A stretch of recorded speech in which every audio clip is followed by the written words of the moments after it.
Hi, I'm Jessica Marksbury for Golf.com, and I am so excited to share a round with PGA Tour player Justin Thomas here in the New York City studio. Justin, cheers to you. Cheers to you. Thank you so much for your time today.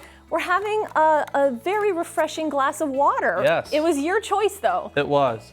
You know, you gotta hydrate, I know that if you had your druthers, it would be a Coors Light. I think that's what you said before we started rolling. I do enjoy Coors Light. It's I've had a couple in my time, and it's a nice, I guess, refreshing drink after a day on the golf course sometimes. Okay, well, it seems like you have a lot more fun than a lot of other tour players that we see on TV. Would you agree with that?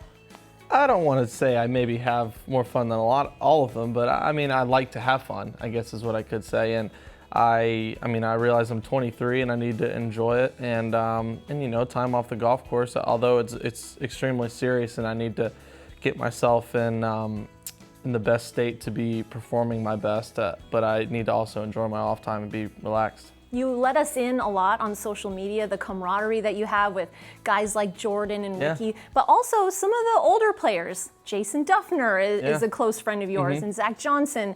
Are they mentors for you, would you say? Yeah, I try. I wouldn't say Duff is as much. I mean, Duff is always jabbing at me, so I don't think I could honestly have a real serious conversation with him about help or anything like that. But I mean, those guys are great. They really are. They would help me if I needed it or if I asked, and they've been great ambassadors for the game and me growing up watching them. So it's fun being out here, being peers and boys with them. When you have a lot of friends on tour, is it easier or harder to be paired with those guys during tournament weeks? You know, it's weird. I haven't played as well with some of my best friends, and I don't know if that's because I get out of my focus for what it is, but I've at least recognized it now, so I can hopefully change that. But it's fun just because you can stay relaxed. You can stay in kind of an even keel mind frame. It's just like another round out there with the boys, but it's enjoyable for sure. I know your home is in South Florida, along with a lot of other, both young and older tour pros. Can you give us a glimpse of what life is like during an off week? I'm picturing like an entourage type scenario of, you know, lots of going out and maybe, you know, lots of people recognizing you, asking you for your autograph. Yeah, it's not for me as much. I'm still kind of at the point where I don't know if you can call it a good or a bad thing, but I'm getting around and not many people know who I am. Jupiter, there's a lot of golfers, so I'll get some every once in a while, but you know, off week, I really don't like to do anything.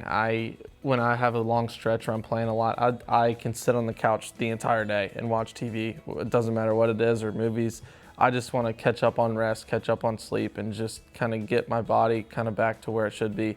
And then I'll do a fair bit of practice and stuff like that. But yeah, I mean, we'll go out on the boat some afternoons. We'll usually do practice and playing in the morning, and then kind of go for like a little afternoon cruise, maybe out on the boat, take jet skis out, hang by the pool, just try to even out these awful tan lines we have because they're pretty atrocious. Spray tan, Justin, come on. I'm better than that. I feel like I can have more fun going out and evening the tan lines out of the pool. Well, you certainly weren't afraid to show off the tan during Spring Break 2016. Can we expect a Spring Break 2017? I'm sure there'll be one at some point.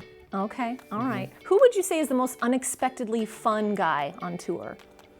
I mean, Smiley was a big hit that trip. Not many people knew about him or knew who he was, and he became quite the celebrity after that week. You know, everywhere I go, people are asking me where Smiley is. I was like, I don't know where he is. I'm just worried about me right now. I'm in the middle of a round. I don't know where he is, but he's a great dude. I've been a good friend of his for a while, and I'm just happy, you know, everyone could see the true side of Smiley. Well, finally, I want to ask you, obviously you had a great rookie season. You've had an even better 2016. What have you learned about what it takes to be successful on the PGA Tour? I think patience and managing time has been very, very important. I'm to the point now where I know what I need to do for scheduling for myself, and I understand what's going to be best for my body and when I perform my best. And patience is it's a long year. You're going to have stretches where you don't perform or I don't perform as well as I'd like, and I'm going to have stretches where I do well. And obviously the goal is to get those stretches where I do well a lot longer than the stretches where you're not playing well. But you never know. 1 week can just boom like that, change your life. You can ask a lot of guys that have missed, you know, 7-8 cuts in a row, then all of a sudden they're in the final group on Sunday, they win the tournament, and bam, they just went from not getting their card to playing another 2.5 years on the PGA Tour. So I understand it's a process and you just need to be patient with it. Well, congratulations on all your success. Here's to some continued success We'll be well hydrated. Thank you and very I'll much. look forward to sharing a Coors Light with you sometime That's right. soon. Thank Cheers. you, Thank Justin. you.